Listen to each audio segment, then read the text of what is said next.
10장 1절부터 10절 한 절씩 교독하겠습니다.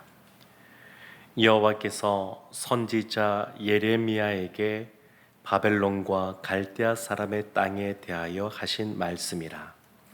너희는 나라들 가운데 전파하라, 공포하라, 깃발을 세우라, 숨김이 없이 공포하여 이르라.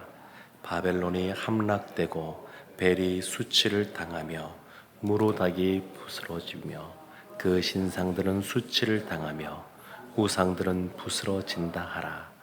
이는 한 나라가 북쪽에서 나와서 그를 쳐서 그 땅으로 황폐하게 하여 그 가운데에 사는 자가 없게 할 것임이라. 사람이나 짐승이 다 도망할 것임이니라. 여호와의 말씀이니라. 그날 그때에 이스라엘 자손이 돌아오며 유다 자손도 함께 돌아오되 그들이 울면서 그 길을 가며 그의 하나님 여호와께 구할 것이며 그들이 그 얼굴을 시온으로 향하여 그 길을 물으며 말하기를 너희는 오라, 잊을 수 없는 영원한 언약으로 여호와와 연합하라 하리라. 내 백성은 잃어버린 양떼로다. 그 목자들이 그들을 곁길로 가게 하여 산으로 돌이키게 하였으므로 그들이 산에서 언덕으로 돌아다니며 쉴 곳을 잊었도다. 그들을 만나는 자들은 그들을 삼키며 그의 대적은 말하기를 그들이 여호와 곧 의로운 처소시며 그의 조상들의 소망이신 여호와께 범죄하였음인즉 우리는 무죄하다 하였느니라. 너희는 바벨론 가운데에서 도망하라. 갈대아 사람의 땅에서 나오라. 양떼에 앞서가는 수렴소 같이 하라. 보라, 내가 큰 민족의 무리를 북쪽에서 올라오게 하여 바벨론을 대항하게 하리니 그들이 대열을 버리고 쳐서 정복할 것이라. 그들의 화살은 노련한 용사의 화살 같아서 허공을 치지 아니하리라. 갈대아가 약탈을 당할 것이라. 그를 약탈하는 자마다 만족하리라. 여호와의 말씀이니라. 아멘. 예레미야 46장부터 열방에 대한 심판의 말씀들, 예언들이 기록되고 있습니다. 그리고 오늘 보는 50장과 이어지는 51장에 보면 마지막으로 바벨론에 대한 말씀이 기록되어져 있습니다. 근데 지금 하나님께서 이 바벨론을 사용하셔서 도구로 사용하셔서 앞에 있었던 그 여러 나라들을 심판하는 심판의 도구로 바벨론을 사용하시는데 이제 바벨론이 하나님의 심판의 도구로 사용됨일 뿐만 아니라 그들의 그 교만함이 극에 달해서 결국 하나님의 심판을 받게 될 것이다. 이런 말씀이 오늘 말씀에 예언되어져 나오고 있습니다. 근데 오늘 1절 말씀부터 쭉 보게 되면 사실 이 예레미야를 통해서 하신 이 바벨론에 대한 심판의 말씀이 바벨론이 지금 굉장히 강성할 때입니다. 아직 유다가 망하지 않을 때이고 그리고 바벨론이 굉장히 그 강대한 힘을 바라는 전성기, 절정을 향해서 달려가는 그러한 시기입니다. 그러니까 바벨론이 굉장히 힘이 있는 대제국으로서 아주 힘이 있는 그러한 시기에 지금 그들이 멸망하게 될 것에 대해서 약탈당하게 될 것에 대해서 하나님이 말씀하고 있습니다. 그 바벨론을 알고 이 세계 국제 정세를 아는 사람들이 보면 이게 무슨 말인가? 이게 말이 되나? 이와 같은 강대국이 이와 같이 약탈을 당하게 되고 또 심판을 받아서 멸망하게 되고 이런 일이 벌어질까? 이런 생각을 할 수밖에 없는 그러한 시기에 하나님이 바벨론에 대해서 지금 말씀하고 계신 겁니다. 2절 말씀에 보면 이렇게 말합니다. 너희는 나라들 가운데에 전파하라, 공포하라, 깃발을 세우라. 그러니까 분명하게 말하라고 하나님께서 말씀하고 있는 겁니다. 그러면서 2절 중간에 보면 바벨론이 함락되고 벨이 수치를 당하며 무로닥이 부스러지며 그 신상들은 수치를 당하며 우상들은 부스러진다 하라. 바벨론이 함락당하는데 또 이 당시에 나라들은 여러 우상들을 섬기고 있었거든요. 이 바벨론이 섬기던 주요 그 신들 중에 벨이라고 하는 그러한 신이 있었습니다. 무로닥이라고 하는 신이 있었습니다. 벨은 주인, 주님이라는 뜻을 갖고 있는 것이고, 또 무로닥은 그 당시에 여러 우상들 중에서 가장 주된 신, 그리고 바벨론을 수호하는 수호신이라는 뜻인데, 사실은 벨이나 무로닥이나 같은 신을 말합니다. 부르는 이름이 여러 가지 좀 다른 것이죠. 근데 그들을 보호해 주는, 그들이 주라고 여기는 그러한 벨, 무로닥이 부스러지고 쓰러지게 될 것이다. 넘어지게 될 것이다. 이것을 하나님께서 분명하게 말씀하고 있습니다. 그러면서 4절 말씀에 보면 이스라엘에 대해서 말씀하시는 부분이 나오는데, 4절 말씀이 이렇게 말합니다. 여호와의 말씀이니라 그날 그때에 이스라엘 자손이 돌아오며 유다 자손도 함께 돌아오되 그들이 울면서 그 길을 가며 그의 하나님 여호와께 구할 것이며. 그때 그들이 돌아오는데 보면 이스라엘 자손이 돌아오고 유다 자손도 함께 돌아온다 말합니다. 이스라엘 자손은 누구를 말하는 거냐면 북이스라엘이 아수르 제국에 의해서 멸망했습니다. 그때 아수르 제국이 펼친 정책이 크게 두 가지인데, 그 북이스라엘에 남아있던 사람들은 혼혈 정책을 펼쳤습니다. 그래서 다른 민족과 결혼하게 하고 그래서 민족성을 서서히 잃어갈 수 있도록 그렇게 혼혈 정책을 썼고, 또 일부는 아수르로 붙잡아서 포로로 잡아갔습니다. 그래서 이 남아있던 사람들이 나중에 예수님 당시에 보면 사마리아 사람이라고 일컬어지게 되었고요. 그리고 북쪽으로 끌려갔던 그 아수르 제국에 끌려갔던 그 사람들은 아수르 제국이 나중에 바벨론 제국에 의해서 망하게 되면서 바벨론 땅에 같이 살게 되었었습니다. 근데 그들이 돌아오게 될 것이라는 겁니다. 그들이 이스라엘 사람들입니다. 유다 자손이 누구냐면 남유다가 멸망하고 포로로 잡혀가게 되는데 그들도 돌아온다는 겁니다. 근데 보면 돌아오는데 함께 돌아오되 이렇게 말합니다. 함께. 북이스라엘과 남유다가 언제 나라가 나뉘어졌냐면 솔로몬 왕이 죽은 이후에 나라가 나누어지게 되었습니다. 나누어져서 협력할 때도 있었지만 나라가 나누어지고 서로 다툴 때가 많이 있었습니다.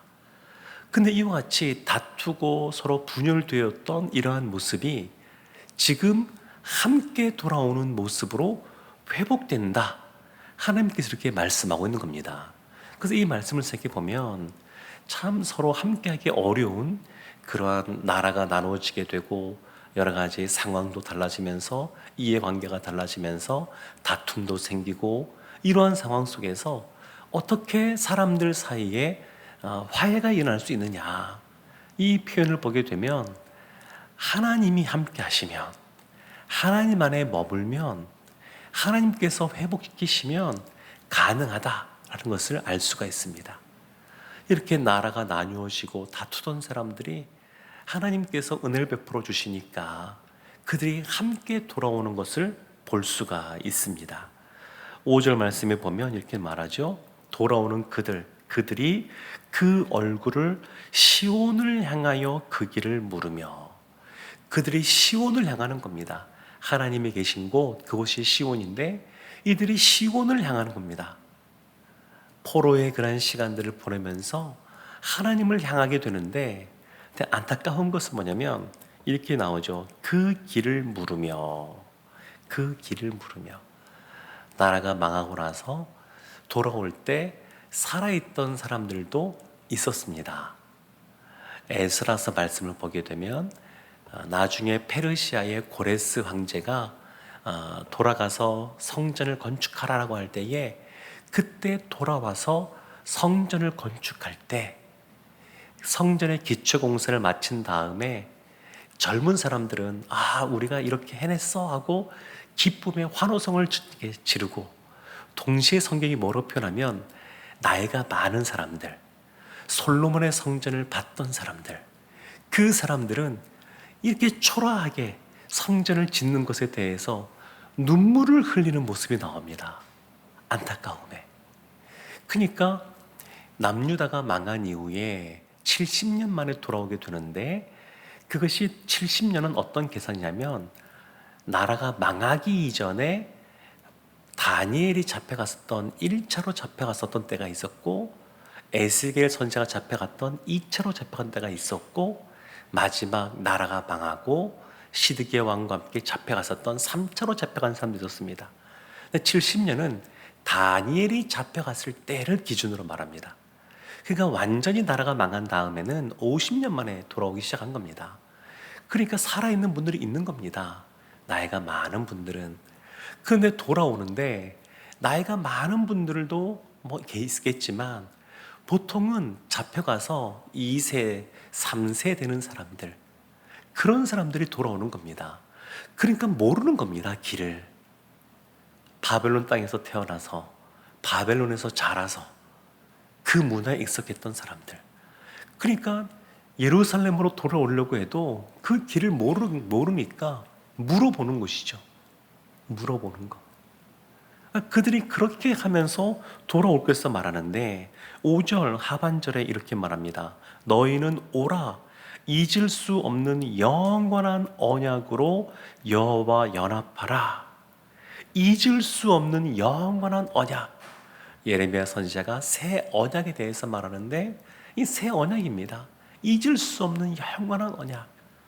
하나님이 우리의 하나님이 되시고 우리는 하나님의 자녀, 백성이 되는데 이 언약이 영원한 언약이라는 겁니다. 예수 그리스도, 그분 때문에 맺는 영원한 언약. 우리가 그런 존재라는 겁니다. 6절 말씀에 보면 그들을 향하여서 이렇게 말합니다. 내 백성은 잃어버린 양떼로다. 그들이 왜 포로로 잡혀갔느냐? 잃어버린 양떼, 목자가 없다는 겁니다. 목자가 있긴 있었는데 그들이 참된 목자가 아닙니다. 그래서 6절에 보면 그 목자들이 그들을 곁길로 가게 하여 산으로 돌이키게 하였으므로 쉴 곳을 잊었다. 그러니까 원래 목자는 쉴 만한 물가로 푸른 초장으로 인도해야 되는데 그러지가 않고 오히려 곁길로 인도해서 그냥 여러 가지 어려움 가운데 처하게 만들었다는 겁니다. 나라도 그렇고 그렇죠. 어느 조직도 그렇죠. 리더가 중요합니다. 그래서 우리도 위정자를 위해서 기도해야 되고 또 한국교회를 이끌어가는 그러한 또 영적인 주자를 위해서도 기도해야 되고, 그럼 좀 더 좁혀보면 또 우리 교회에 또 목양을 맡긴 또 저를 위해서도 기도해 주셔야 되고, 가정에서도 보면 또 우리 가장이신 분들이 또 그 가정을 책임지고 있으니까 가장을 위해서 기도해야 됩니다. 그러니까 이 목자가 목자 역할을 잘 못할 때 참 이와 같이 길을 잃은 양떼와 같은, 그리고 늑대나 이런 이리 같은 존재에게 노출될 수밖에 없는 곁길로 가다 보면 여러 가지 상하게 되고 또 죽음도 맞이하게 되고 이런 어려운 일을 겪게 됩니다. 그래서 7절 말씀에 보면 그들이 이렇게 말합니다. 그들을 만나는 자들은 그들을 삼키며 그의 대적은 말하기를 그들이 여호와 곧 의로운 처소시며 그의 조상들의 소망이신 여호와께 범죄하였은즉 우리는 무죄하다. 이스라엘을 해치는 사람들이 우리는 무죄하다 이렇게 말합니다. 근데 그 대적들도 알고 있는 것이 있는데 여호와 곧 의로운 처소시며 그의 조상들의 소망이신 여호와, 이스라엘이 그 여호와, 소망이 되시고 처소가 되시는 그 여호와로부터 벗어났기에 너희가 이와 같은 어려움을 겪는 것이다 이렇게 말하고 있는 겁니다. 하나님이 천국의 모형으로서 에덴 동산을 만드셨습니다. 그리고 아담과 하와를 그 에덴 동산에 거하게 하셨습니다. 근데 그때는 그들이 몰랐는데, 너무 좋은 것은 몰랐는데, 나중에 이제 범죄함으로 쫓겨나게 되니까, 그러니까 이 세상에서 참 수고의 그 어려운 일들을 많이 겪습니다. 그러니까 하나님 앞에 머물러 있는 것이 참 복된 겁니다. 이것을 이방족 그 대적들도 지금 알고 있는 겁니다. 그래서 하나님이 이스라엘에게 말하는 것이 뭐냐면 8절 말씀에 너희는 바벨론 가운데서 도망하라, 갈대아 사람의 땅에서 나오라, 양떼에 앞서가는 수렴소 같이 하라, 이렇게 말합니다. 도망치라는 겁니다. 나오라는 겁니다. 바벨론이 망해가니까 도망쳐 나오라. 수렴소라고 하는 것은 뭐냐면 그냥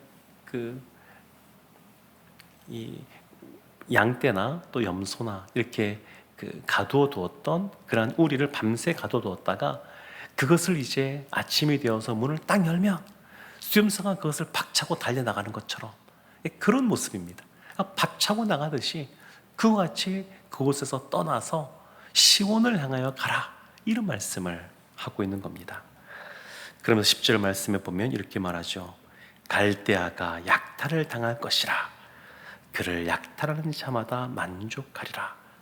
북쪽에서 대적들이 일어나서 결국 이 바벨론이 멸망하게 된 것에 대해서 말씀하고 있습니다. 그러니까 그 북쪽은 이 바벨론보다 위쪽에 있는 메대와 바사, 그 페르시아를 일컫는 것인데, 그들로 말미암아 이들이 결국 약탈을 당할 것이라고 하나님이 말씀하고 있습니다. 사랑하는 성도 여러분, 아무리 세상에서 강대국이고 나라가 망할 조짐이 전혀 보이지 않는 그러한 초강대국이란다 할지라도 하나님께서 때가 되면, 하나님 편에 서지 않으면 이와 같이 심판을 허락하십니다. 그리고 하나님의 사람들은 이와 같이 대제국이 멸망하는 세상에 큰 이러한 어려움이 생기는 상황 속에서도 시온을 향하여 있으면, 영원히 변하지 않는 하나님의 그 언약 가운데 거하여 있으면 안전하게 거하게 될 줄로 믿습니다. 오늘도 살아가실 때 혹 세상에 여러 가지 일들을 만난다 할지라도 우리의 피난처 되시고 우리의 영원한 언약 되시는 그 하나님 앞에 머물러 있으면서 하나님이 주시는 그런 평안함과 또 안위함을 얻는 오늘 한 날 되시기를 주님의 이름으로 축원합니다. 아멘.